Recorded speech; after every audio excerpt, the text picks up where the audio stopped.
2017, and this is the Product Mentor Talk. Today, we're joined by one of our mentors, Dan Mason, to lead a talk on strategies to convince stakeholders of the value of user research.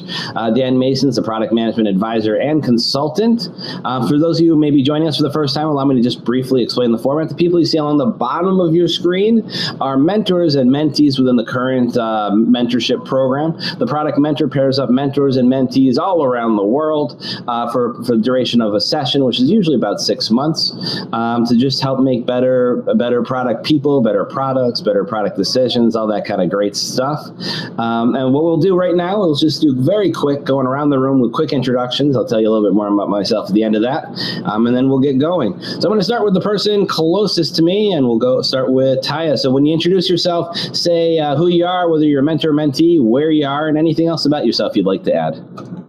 Taya? Hey, everybody. I am based in New York, and I am the product director at Artsy, where we are a fine art marketplace startup. And my mentee is Vipul. I'm excited to join today and talk about problem statements.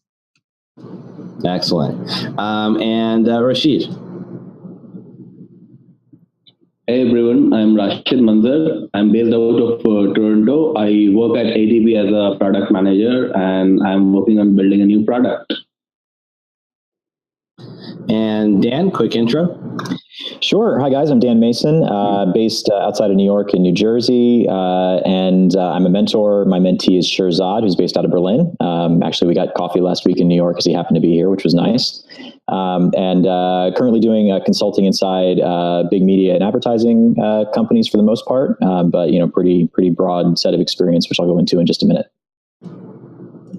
Excellent. And I am Jeremy Horn, aka the Product Guy, and I'll be moderating here today. For those of you joining us and you want to ask questions, you go to theproductmentor.com/live. On the top of the screen, you'll see the live stream video. Along the bottom, you see a place where you can post your questions in fairly real time. As the questions come in, me as the moderator will do my best to get them over to Dan in fairly real time. For the more as long as they're topically related, for the more generic questions, what is product management? Why am I here? What is Sunday? All those types of questions. We will still ask Dan if you ask them, but we will wait till the end of the talk. But with all that said, let me hand it over to Dan to take it away with his talk today on strategies to convince stakeholders of the value of user research. All right. Well, thanks, Jeremy. It's good to be with you guys, and I'm excited to talk through, some of my thoughts on this. The first thing I'll say before jumping in is just that my goal here is to give you guys some more items for your bag of tricks. I am by no means saying this is the one true way to do any of this stuff. I think you guys know that being product people, there's a lot of different approaches, and the situation very much depends. But these are some things that have worked for me. These are some tools that I think help focus conversations around your stakeholders and what they want and what their vision is versus what your users are really looking for. These are ways to frame that perhaps a little bit better. So let me go ahead and screen share, and we'll get started.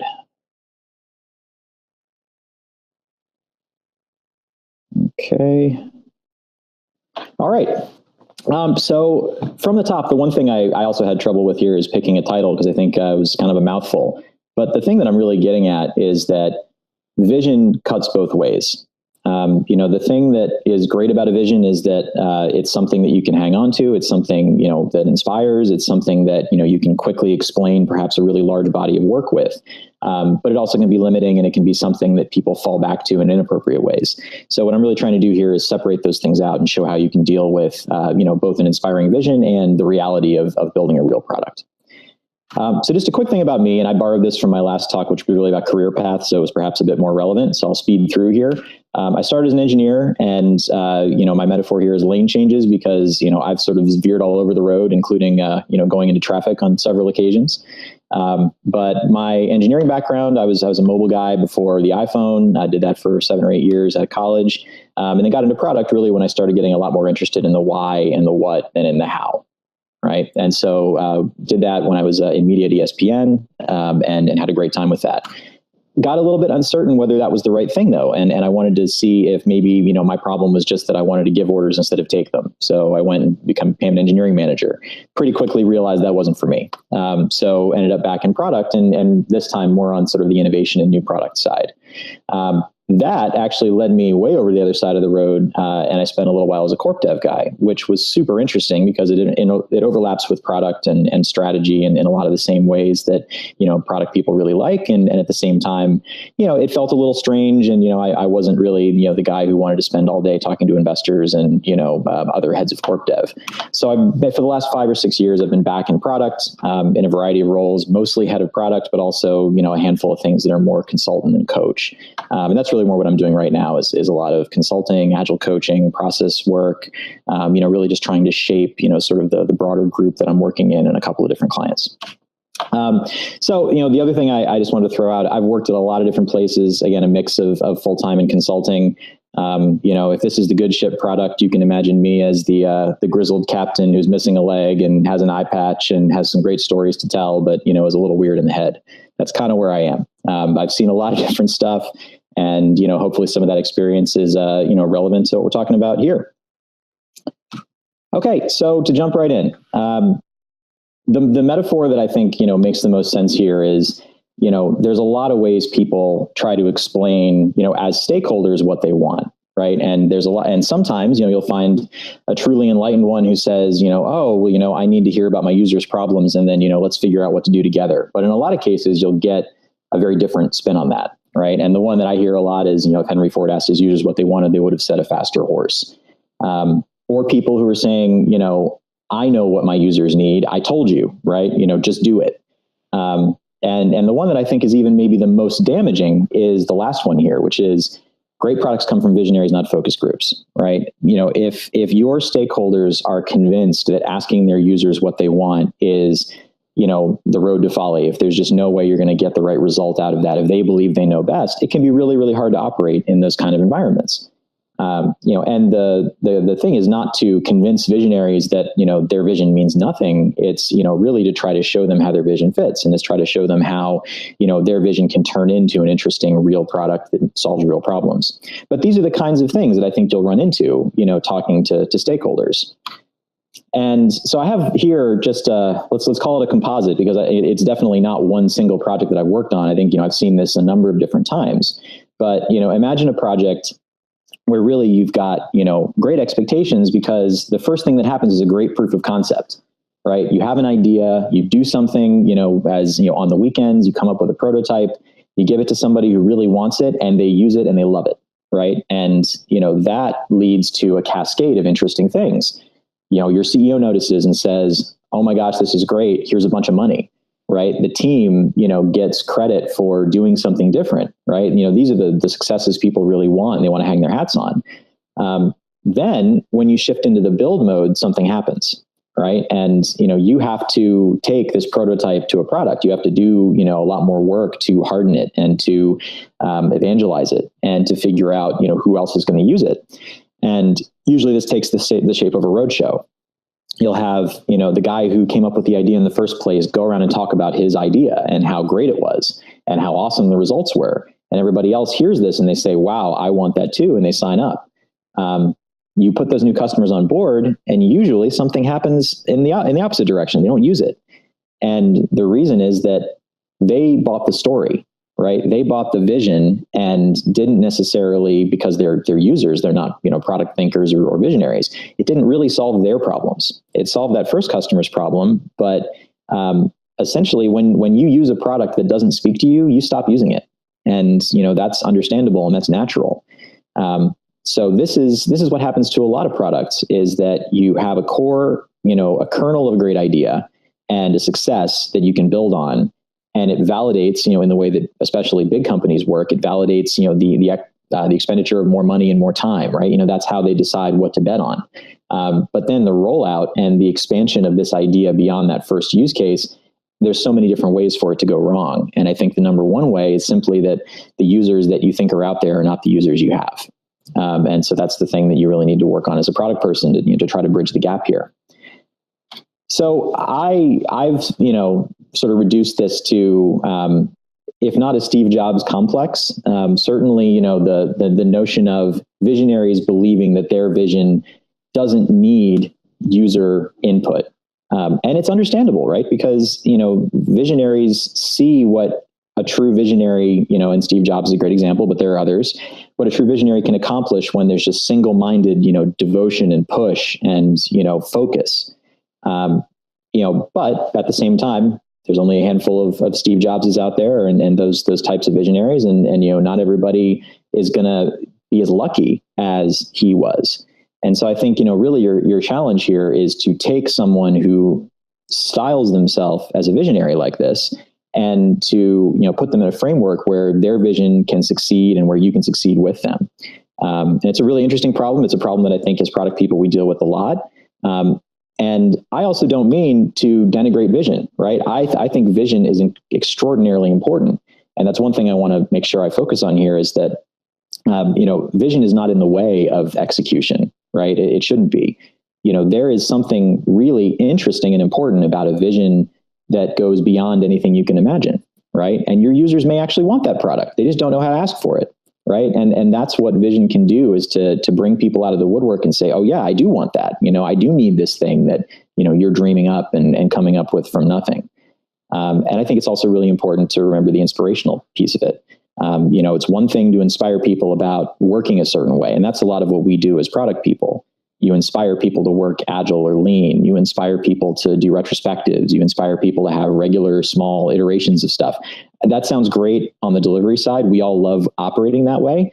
But, try putting that in front of a business visionary. They don't care, right? It doesn't mean anything to them. And for the users, it should be underneath the covers. It's not the thing that they focus on either. So that said, vision matters. But user research and the kinds of things that you can do to illuminate user problems really help you build great products. At the end of the day, there's no way for you to take pure vision or pure data and come up with something great. You need to have user input, and you need to hear about both your users as people and your users as archetypes, as well as their problems. And you need to hear about it from them, because the narrative they'll tell you could be very, very different from the one that you've got in your head or the visionary has in their head, or that the data is showing you. These are complementary things. So this leaves us at a crossroads. It feels like a lot of times as a product person that you have to make a choice. Do I listen to the guy who's, writing the checks and who has the vision and who is going to ultimately, thumbs up or thumbs down, me and my product? Or do I listen to the users who, may very clearly be telling you something different? It's really hard to make that choice if you feel like it's a choice. It's not a choice. You have to do both, right? So, the thing that you need to do is to understand how to balance stakeholders and users and how to appreciate both of them for what they bring, right? For stakeholders, their vision does matter because they will be the ones who support you. They're the ones that have opinions that are going to fly through your organization and make things happen or not happen. And I'm sure you guys are at least somewhat familiar with this acronym of HIPPO, the highest paid person's opinion. That is extraordinarily important, and you need to make sure that you give that the respect that it deserves. People make themselves heard in organizations, in part based on their title and on their seniority. And as product people, we are very rarely the most senior people in the room. It is very much something where we have to leverage people who have more clout than we do, and leverage them in ways that both support them and support you. And on the other side, your users need to be heard, and it can be very hard to make users heard in cultures where stakeholders dominate. But the user's problem is your problem. The things that they believe, and again, it's not a fact, it's a feeling, their instinct, their impression. That's what's going to make or break you, right? And they have no stake in the solution. They don't care. They just want their problem solved. And in fact, they probably will be open to an unconventional solution as long as it fits, with their model of how they work. And so you and your stakeholders own that solution. And that's where, the alliance between your stakeholders and visionaries and your delivery team, really needs to be at its strongest. So all that said, the solution that I found that works the best is really to turn the ideas that are coming in into hypotheses and experiments, to translate what you're hearing into something that can be worked with, right? Because a big idea can sometimes feel very foreboding or, very, very, impenetrable and off limits. It's, so-and-so, SVP, EVP, C-levels idea. that's very hard to work with because, coming back and telling that person that they're wrong, may not be politically feasible. But turning an idea into a hypothesis depersonalizes it, and it takes it to a place where you can work with it and say, oh, this hypothesis that I had was wrong. Doesn't say anything about the idea necessarily. That's a conclusion that maybe you can lead, your stakeholders to together. But, turning an idea into a hypothesis gives you some space. And one thing that's interesting too is, I've actually talked with some friends of mine, and also in the product space, about, how do we kill bad ideas? Like what does it take to, get something off our plate that just shouldn't be there? And the goal really isn't to kill ideas. It's to create a space to shape them. And it's to create an expectation that ideas do have a home, right? Ideas come in and they live in a certain place in the product process. But the thing that comes out isn't, an idea, it's a validated learning. It's, okay, your idea led me to some hypothesis. I tried it. Here's what I learned. And, now I have actually validation that if I were to do something specific on the product side, if I were to, either build a product or build a feature, here's what I'm going to get out of it. And your job as a product manager is really to control the narrative. I'll come back to this a few different times, but, you are not going to be the guy who controls the narrative based on your ability to go and argue for a multi-million-dollar budget. You're not going to be the person who is going to, stand up in front of, conferences and talk about your business vision. Occasionally that happens, right? But it's unusual. Your job is to control the narrative around how ideas and, budgets and, requests for new features, how those things all get processed and how your team actually behaves.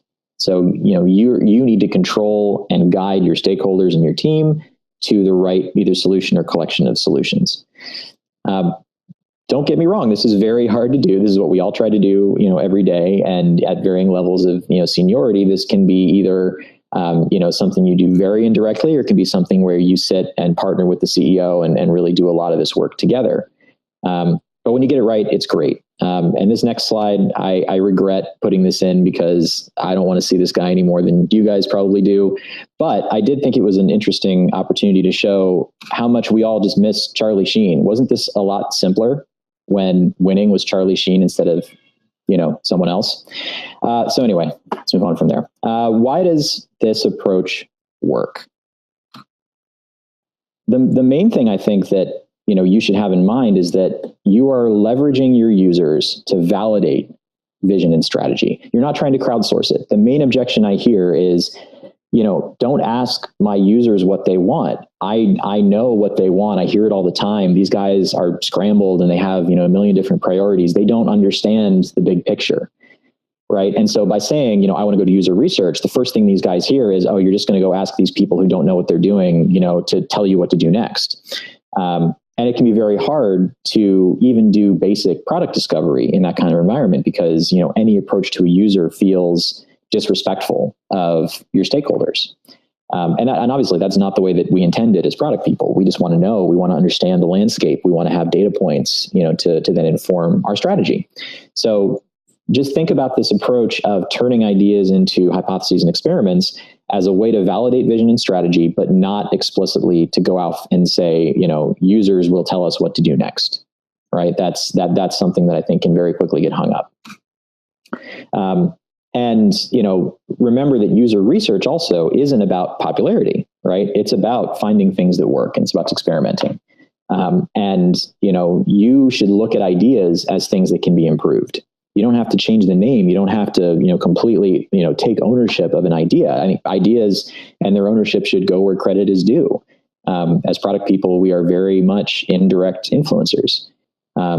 But there's also ways to improve an idea and help validate the idea in such a way where someone who is, up the chain will say, wow, yeah, that's great. You totally brought something to my idea that I didn't have, and it's a better idea for it. So this whole approach is very much about building trust with stakeholders that you do have their ideas, at the core of what you're looking at. And at the same time that you're closer to the ground than they are, and that you have something to offer that they don't. And the other thing, and this especially I think is going to be true as, I keep going here just a little bit. I don't intend any of this to seem, like rocket science. It's really not. I think a lot of this is just about the discipline that you have in applying it. And so the best techniques that, I can offer are, maybe the things that you would learn in, product management 101. But the way you apply them can be all over the map, and it very much depends on the situation and the people involved. And, there's a tremendous amount of discipline that, you need to apply just to make sure that you're always asking the right questions and that you're pointing people in the right direction. So a question that just came in. Sure. So this one is from Damien. He's asking how to depersonalize the solution where there are only a few ways to achieve a feature. For example, to impact SEO. Well, I think maybe part of this is about what we're calling a big idea, right? So I think, there are cases where, someone wants a certain metric, right? And your objective is improve SEO. The key result is, some metric goes up by 20%, right? That's one where I think this approach doesn't apply nearly as much, right? That's a case where you connect the dots. You make sure that someone says, yeah, I see that in your backlog, you're working on my improve SEO objective. Maybe it shows up in your OKR dashboard at the end of it. What I'm talking about is much more of, someone has a big idea that fundamentally either turns the product into something else or, goes after a new bucket of users or, and I think everybody's seen this at, bigger companies, especially. You have buckets of money that need to be allocated on a yearly basis. Sometimes big ideas win, those kinds of battles, right? And, the guy with the biggest vision that, can be sold most effectively 2 levels up, gets $5 million. So there's a huge incentive, to do that. Then as product guys, you kind of get stuck holding the bag, like what do I do with this big idea and $5 million, other than just, kind of go build it the way that he says. You have to turn that into something else to really make it work. Cool. So we don't have any other questions right now, but keep them coming in at theproductmentor.com/live, and I'll pass them along to Dan as I see them. Thanks. Back to you, Dan. All right. Thank you. Okay. And let me just speed back up. Okay. So now let me talk about one specific tactic. And I'm sure this is something that you guys either have heard of or possibly done before. But, here's a few, ideas about how I've implemented it in the past. There's the backlog that you have for feature work and bugs and big projects that are already to some degree validated should be very different from one that is focused around, hey, I need to see if such and such, tactic is going to work. I need to see if, there's any meat to this, core idea that, someone asked me to validate. It can be a mix of, especially in a company that's focused on user growth, things like that. It can be very much a mix of tweak this thing and optimizely and, try this new thing and see if the metrics go up, which kind of feels a lot more like just regular feature work. Or it can be something, much more like, hey, I need to see if I can even find people who, fit the profile that, we think we're building for. I have this persona. Is there anybody out there? Who are they? There can be very, very open-ended kind of experiments that, again, can tie back to these big ideas you have. So my suggestion is try to keep these things in the same language that especially your delivery team is used to. Because that can both help your delivery team operate better because they're not having to learn a new tool, and it can be an interesting bridge for a stakeholder who may look at a Jira dashboard and glaze over, but who may actually be kind of motivated to say, "Oh, so this is how you're breaking down my idea." That's interesting, and I think it's a really good opportunity for you to leverage tools you already have to do things that are just a little bit different. So I'm going to show my examples here in Jira, but you can certainly do a lot of the same stuff in Pivotal Tracker, Rally, or version 1, or any number of these other tool sets. I think the ones that are more tactical, or at least sort of closer to the ground of what a sprint's doing, like Tracker, that's maybe tougher.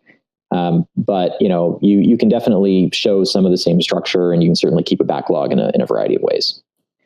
The other thing that I think is important is your raw ideas should expand, right, into many experiments.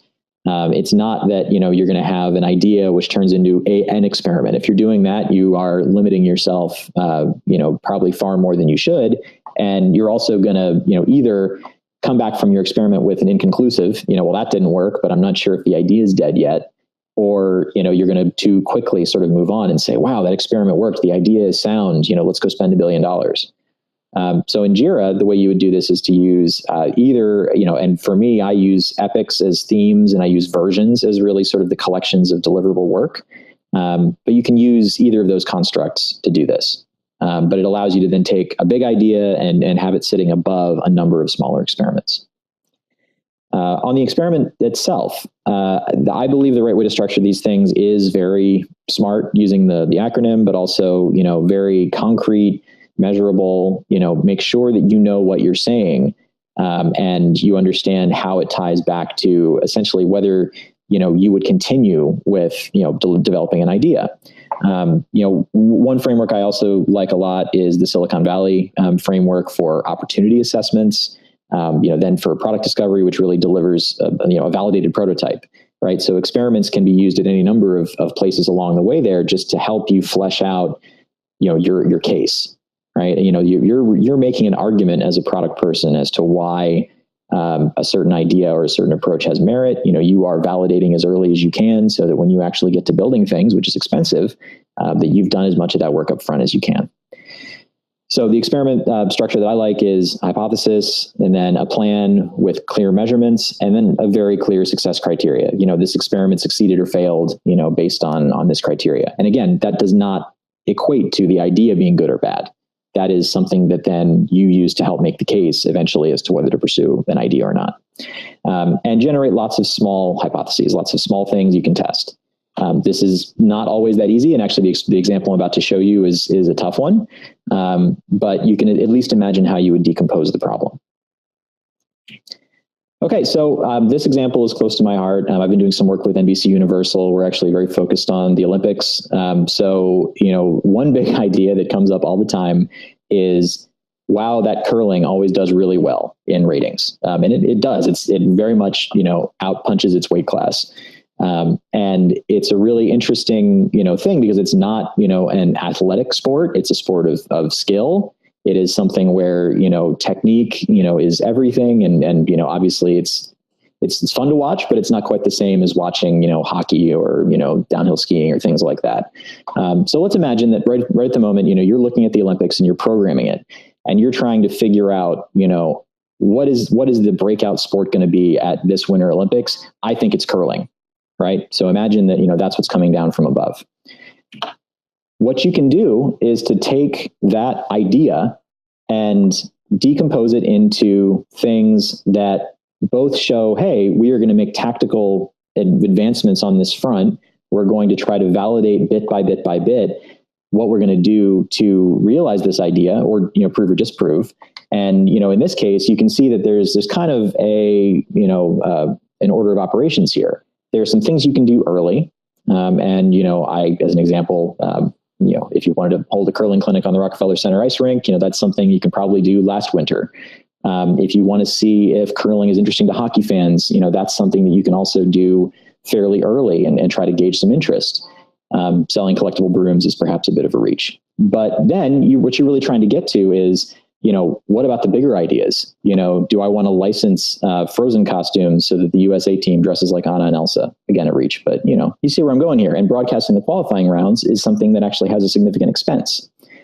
So this is one way that you can take a big idea and try to turn it into things that independently can be worked. And all of these it's not a project plan, right? These are all things where, you're trying to figure out at a high level, do I make the investment in the end of broadcast time, of programming time? And the hard thing about this is that a lot of these decisions are made with, gut takes and analysis, looking backwards at the last Olympics. It's a finger in the air, but at the same time, there are some things you can try to predict. There are some things you can try to do to get to an answer sooner. So this framework is something you can use. And in this case, I've tied this all together with an epic around curling, but, imagine that there could be many, many experiments spread across many, many epics that really all constitute the backlog for a user research team, or, a discovery team that's UX and product and tech. These are things that, can be, incorporated, into sort of, a dual track agile kind of framework, if that's something you guys are familiar with. But really what you need to do first is, get people out of their heads about like, I'm just going to go and make the case that curling is going to be great. I'm going to, use whatever data I have and I'm going to go argue for it and turn it into something that, can be tested. And that eventually when the time comes to pull the trigger, you have as much data as possible. I also wanted to bring this up, and all credit. We do have some questions that just came in, so I want to get through those right now. Rashid, I think you had the first one. Yeah, so in the last session, in the last live stream, we learned about customer development, which is also a very user-focused way of learning what users want or what their needs are and validating our hypothesis. Right. What is the difference between user research and customer development? And in what situation we can use, what should be used? Well, to be honest, the main difference between user research and customer development is that customer development can be a very hard sell to especially stakeholders, who are not interested in making that kind of investment. I very much believe in the overall framework, and again, the Silicon Valley guys are very good about this, but, the idea that you want to validate customers before making a product, real. Like you want to be able to go to market with 6 or 7 validated customers who've already basically bought this thing that you're selling, and said that they want it and said that they like it and said, I'll tell anybody else, who needs to know. That approach doesn't always work when you either don't have enough customers, which is possible, right? So, especially in a case like, the speculative programming decisions, right? Almost no matter what, you're not going to be able to validate ahead of time that, we should spend, a full day or a full network's worth of programming on curling. You're going to be making an educated guess, and customer development is not particularly hospitable to educated guesses. What is the idea that you can decompose some of these very hard to develop ideas or customers into experiments. You can take them and, produce sort of circumstantial evidence is the way that I would put it, around, whether these ideas would fly. But yeah, it's a good question. I think it's not that there's really a difference. It's just that customer development is one of these words that, especially when people realize what it means, it can either scare them away or they can just say, that doesn't apply to me. Like, that's not how I work, right? It's very easy to sort of disqualify it and just say, that's not how I work. Yeah. Thank you. Sure. Next question is from Bilal. I believe they're asking, at what stage should you involve your team in all of this? Ideally, your team is doing this. This is not you on your own. The way that I usually think about it is that you have people who are dedicated to keeping the pipeline full, right? And experimentation and the idea of decomposing these big ideas, that's a pipeline exercise, right? If you wait to fill your backlog until it's empty, that's when you basically look like you're walking around hat in hand asking for people to give you work to do. And of course they'll do it, right? If you ask people to give you work, it usually comes. But this is very much a pipeline filler that is usually a balance of product people and UX people and user researchers if you have them. And for good stakeholders will also say, yeah, I understand the best chance of me getting a good validated idea built is to work with you early. So, it should be something that's very much a team exercise. Excellent. So that's all the questions we have right now. Keep them coming in at theproductmentor.com/live. That said, back to you, Dan. All right. Okay, so moving on from curling, I wanted to bring this up just because this is, I think, a really good framework and a really good illustration of how you should be thinking about building this experiments backlog and taking an idea and digging deeper. So credit to Teresa Torres, who, if you guys aren't reading her stuff, she does a fantastic newsletter. She's all around the conferences these days. Some really, really good materials. But this one is interesting because if you look at, this is structured much more as, an opportunity map as opposed to a single idea. So, imagine that, there's some big goal setting exercise that generates you a whole bunch of ideas around, how do I make my product better? And in this case, the product is, something for college alumni, right? I think basically a community platform. But then let's say that you validate, well, I think this is the biggest opportunity, right? This is the thing that's the biggest problem. It's the thing that, you think would move the needle the most. What a lot of people do, and there's another visual that I probably should have included here, but a lot of people will go through this entire tree and they'll do a breadth first traverse, and they'll add an idea here and an idea here and an idea here. And they'll end up with yellow scattered across, this whole thing. But Teresa Torres' point was really good, which is just that you need to take one of these opportunities and dig deep and say, here's 10 things I could do. And I don't know which of them is any good, but, here's 10 things I could do to, realize improvements in this area. I need to create an environment where I can then bake them off against each other. And I can say, well, this one's better than this one, right? Because if you're doing it across the entire breadth of the tree, you're not necessarily comparing apples to apples. So I just thought this was a really, really good way to visualize, what you're trying to do here. You're trying to take a single idea space and expand on it, as opposed to, well, I have to check the box for all this crap and I don't know, what's going to work the best. And so let me just come up with something for this, column that I don't even care about. Don't do that, right? Find the thing that you think is going to move the needle and go deep.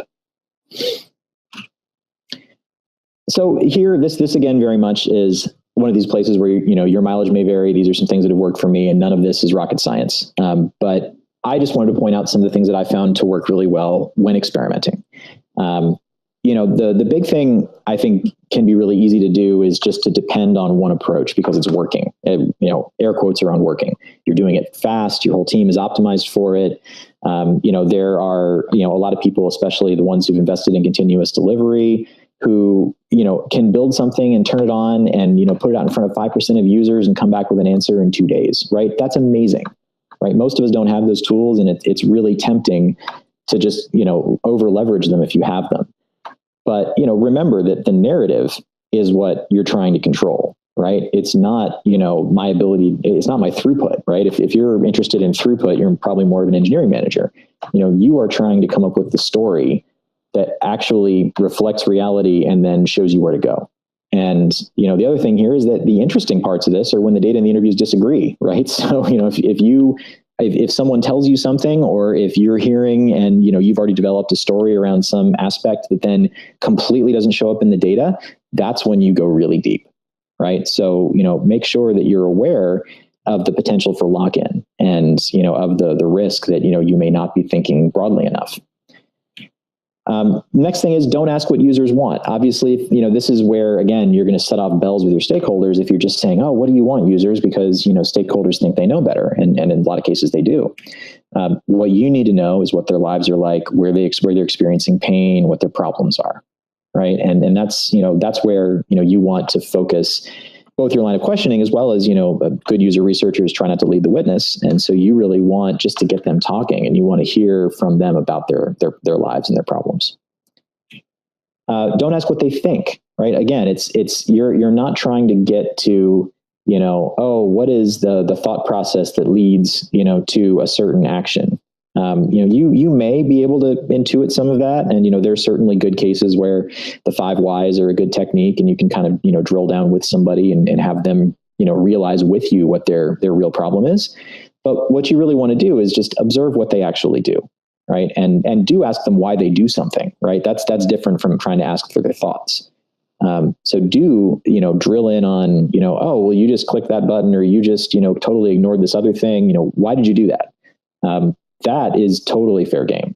But asking them what they think is, again, more of an attempt to, come up with a narrative that's sort of supplied for you, as opposed to, taking the raw inputs and coming up with it yourself.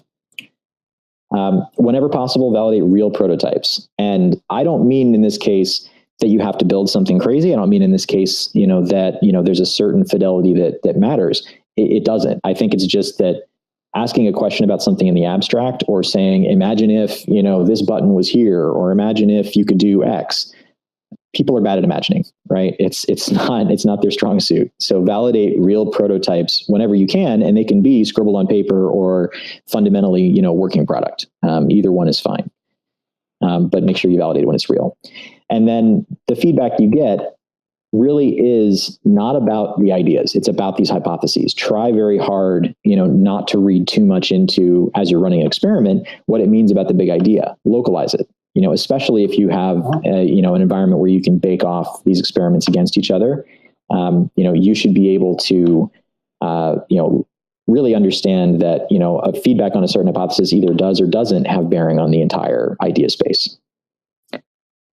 So we have a question from Rashid. So Rashid, let me hand it over to you.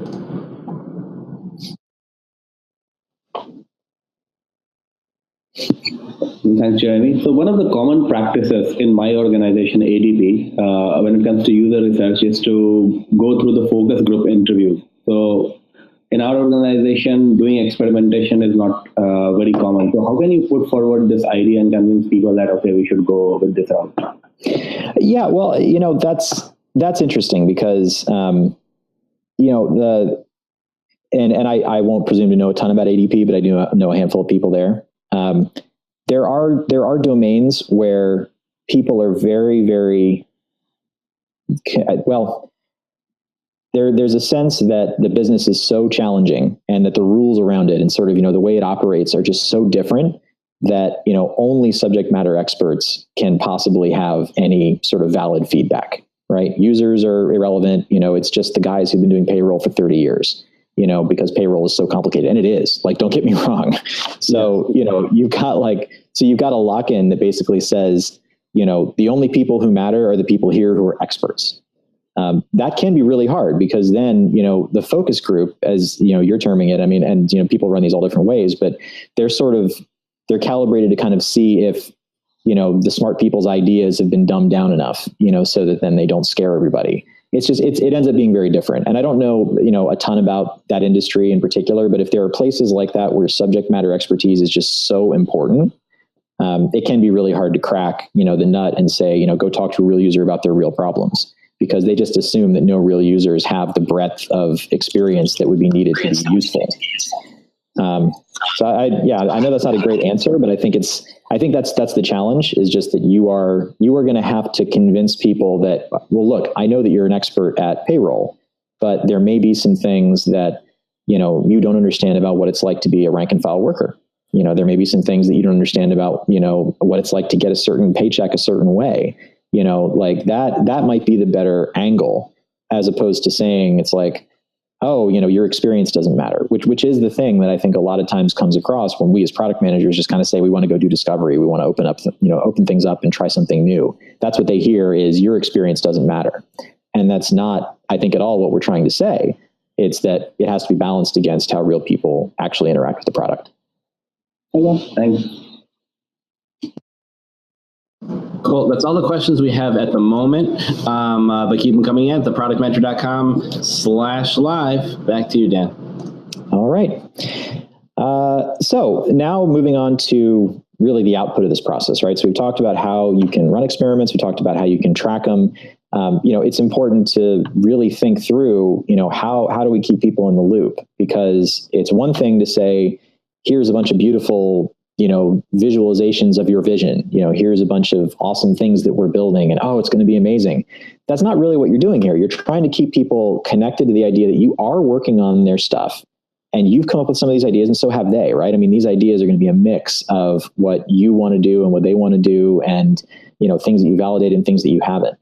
But I find that it really helps to focus people on the process and the tools, and the fact that you are making progress on this thing. You're breaking down this very difficult concept into things that are bite-sized, right? And I think this again just requires a lot of discipline. This is where depending on how everybody is as product managers, some of you guys I'm sure are just tool wizards, and some of you guys are either used to leaving it to Scrum Masters or leaving it to a PMO, or you just couldn't care less how Jira works. I think that is a liability. I think that it is really important to at least have enough prowess with the tools that you can figure out ways to sort of use a tool investment and use some familiarity that people may already have to do other things that are perhaps less tactical, right, and that are even further upstream from where they're used to operating. So here, this is an example of I can look at all the things that live underneath my version, right? The version is a collection of things where once I've gotten through all these experiments, and I've evaluated them, I should be able to make a conclusion about whether my approach for curling is the right approach. And again, this is all in the same tool set that people presumably have already invested in. Again, it doesn't have to be Jira, but you can pick one and build the same kind of structure. And it also gives you the ability to, again, depersonalize and say, you know, the data from these experiments is leading me in certain directions, right? And, you know, those directions are still thematically, you know, the same and appropriate, but they're not going to result in perhaps, you know, the exact same vision or, you know, sort of realization of the vision that we might have talked about when kicking this whole thing off. You know, you're trying to get people from point A to B without rebelling or freaking out or sort of losing the thread.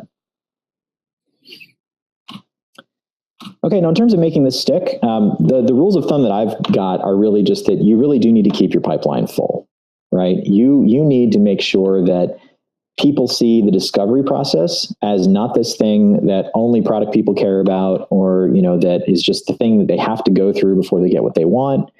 You want it to be seen as bring your ideas, you know, we'll bring our ideas too.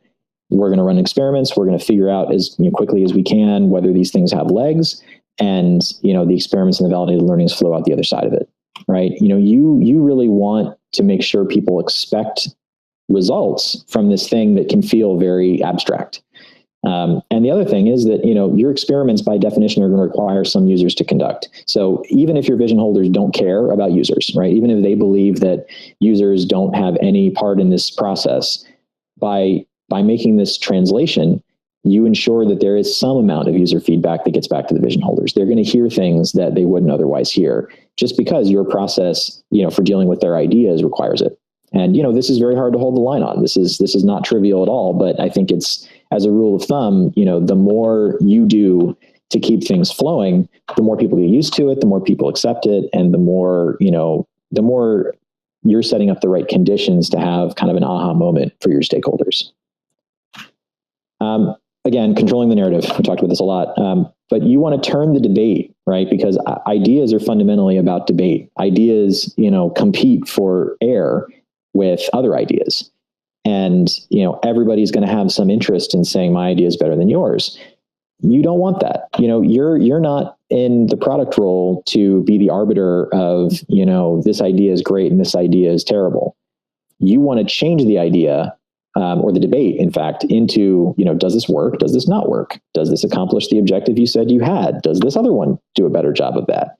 You know, you're trying to change the conversation into a place that is not nearly as emotional and not nearly as fraught as, you know, what it can be with just raw ideas. And then you also really want to illustrate the ROI. Again, you're not going to get away with this if you're not showing that there is return for the process, right? That, you know, things are happening that, you know, wouldn't happen otherwise.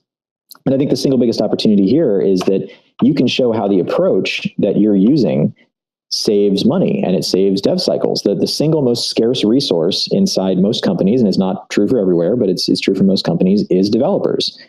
You know, you can hire user researchers for a fraction of the cost. You can hire you know, designers usually for less money than developers, and you can actually do a lot of the same validation work without writing real code. And the thing that helps here too is that you can possibly get people not to fall in love with a solution before you build it and find out that it doesn't work. The single most wasteful thing a company can do is build something and especially roll it out and then find that it doesn't meet their objectives. It is so much more expensive than the sunk cost of a blown prototype. Right. And you want to illustrate that for both your stakeholders and your delivery org. Everyone should see the benefit there. So a question that just came in from Felix. Let me hand it over to Felix to ask his question. Yeah, I was wondering, how do you balance the discovery process versus, you know, compensating for technical debt? I've seen plenty of product managers be really into discovery and never really take care of the fundamentals of their application. Yeah, I mean, the thing that this is another place where I think the tooling matters, because I think that the thing that can be most disruptive to processes like that is just that everyone is speaking a different language and using a different presentation medium, right?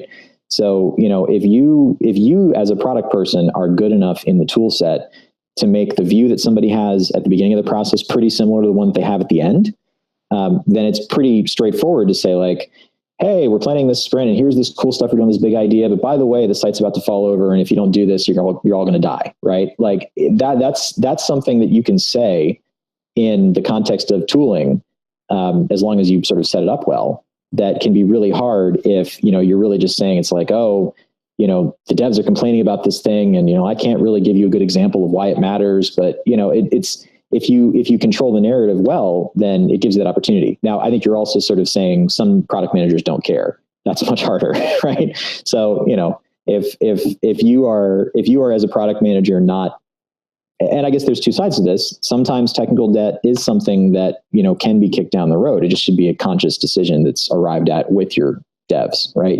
If as a product manager, you and your devs can't see straight to either fixing a problem or agreeing to put it off, that's an issue. And that's probably more about trust than it is about tools or anything else. But, I definitely think that if you can create a view of the project and a view of, in general, sort of the world that you inhabit that is backed up by tools, it's a lot easier to slip things in and be like, hey, this thing, if you as a stakeholder are used to seeing, cool, like Jira tickets with, nice, like perfectly formed visuals, it's probably going to be okay for you also to see a ticket about technical debt. We can come up with the technical version of what that sort of eye-catching thing would be. So we have another question, is really just piggybacking on the one you were just speaking to from someone anonymous. And by the way, if you're anonymous, feel free to log in. We love knowing what your names are.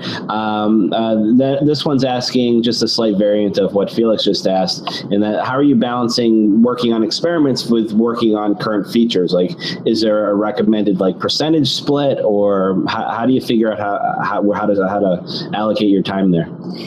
Right. I mean, I am a big fan of the dual track agile concept, which is really hard to realize sometimes. So, I don't mean to say that that's a one size fits all, but,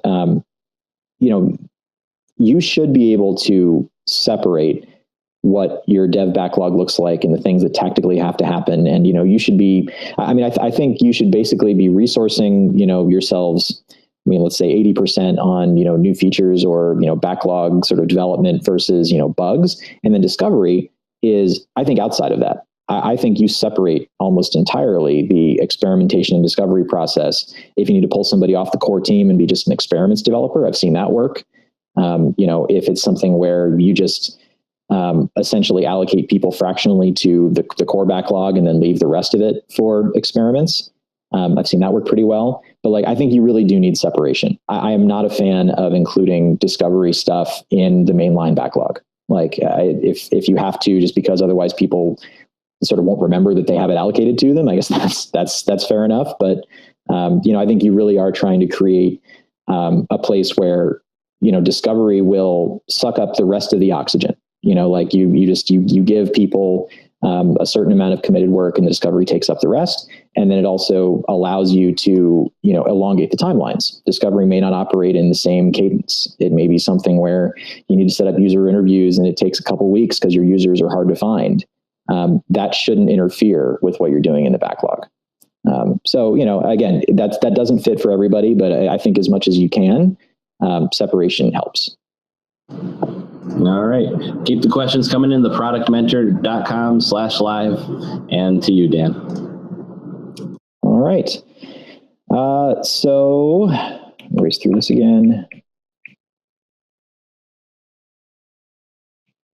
There we go. So actually, we've arrived at the end. So, really the main message I would leave is, it can be very, very tempting as a product person to, if not denigrate vision, to sort of, shortchange it. Be like, oh, that guy doesn't know what he's talking about. We have to go and see if this actually works. And, oh, I heard this anecdote from a user that means it wouldn't work. It can be very, very tempting to just ditch the vision because, you don't fundamentally believe your stakeholder has the full picture.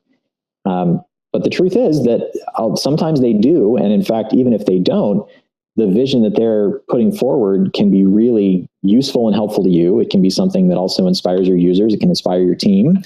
There's a tremendous amount of utility in vision. And I think it's just something that as product people, we don't always appreciate. And at the same time, what we need to realize is that turning vision into reality is something that, especially if it doesn't go exactly to quote unquote plan, it can be really hard for stakeholders to support. And what you're really trying to do is help them turn their vision into a reality, even if it's not quite the one that they had in mind, right? And if we do that, then I think you end up with the kind of result that they wanted but didn't necessarily know how to ask for, which ironically is very similar, I think, to how they treat their own users. So I think as product people, we have a really valuable role to play as a bridge. And that's all I got. Awesome. Well, thank you guys so much for listening, and it was a lot of fun. We do have one more question that just squeaked in under the wire from another anonymous individual. It's a really great question. Often stakeholders are expecting basically the requirement or their feature request to just be built. And they're not really aware of the concept of validating hypotheses. How would you recommend explaining just even the idea of validation to that kind of stakeholder? Well, so yeah, it's a great question. And, I guess there's two answers. One is that depending on, there especially in big organizations, I think, is a tier at which a lot of these terms start meaning very little, right? And, there are people who really only operate in terms of budgets and high level metrics, right? And so there is just there's no reason to force an E or C level guy, at a major media company to embrace your process. It's just not relevant, right? Now, there is a point just below that where I think it is really valuable, right? And I think you'd kind of have to figure out where that point is. The way I guess that I would put it is that, for these guys who are willing to budget millions of dollars to get a certain result, those same guys are also, I think, pretty familiar with spending millions of dollars and getting nothing. Right. They're very comfortable, unfortunately, with the idea like, well, that didn't work and we just blew a bunch of money. They don't like it, but they don't necessarily know what to do about it. And so, the validation of some of these solutions, the way that you can spin it is, and again, this is where it gets very complicated at the level. You don't have to spend the $5 million to figure out whether the idea is good or not. You need a fraction of that, right? You need a fraction of the money, a fraction of the time. You need a different sort of context to do this kind of development. Now, again, this can be really hard because some places, you just ask for the money up front. There's no other, the process doesn't really support the kind of, iterative innovation that you want to do. So if that's the case, accept it and make the best of it. And also realize that somewhere down the chain, there will probably be people who are willing to work with you iteratively, and budgets can always be sort of revised and reworked. So it is just a question of, there are going to be people who are going to take very, very seriously the notion of, well, I'm about to spend a whole bunch of money on this and I really want to have a better sense before I do. And there's others who won't care. And you just kind of have to know which is which. And I think really, I want to go out of my way to say neither approach is necessarily wrong. Companies work this way for a reason. But, bear in mind that there are, battles you should fight and battles you shouldn't fight. So true. So I'd like to thank our speaker, Dan Mason, for today's discussion on the topic of strategies to convince stakeholders of the value of user research. A lot of really great advice, a lot of really great points that I hope everyone was able to absorb and take away. And as always, the presentation will be posted on our SlideShare channel. And also a big thank you from me, Jeremy Horn, the product guy, and to everyone else who joined us today in the Product Mentor. And also don't forget, if you're interested in being a product mentor like today's speaker, Dan, the product people of all sorts, please visit theproductmentor.com and sign up today. And also, if you're looking to fill a new product job with a great product person, visit our very own free-for-all job board at theproductjobs.com. And with all that said, I'll see you guys all next time. Bye.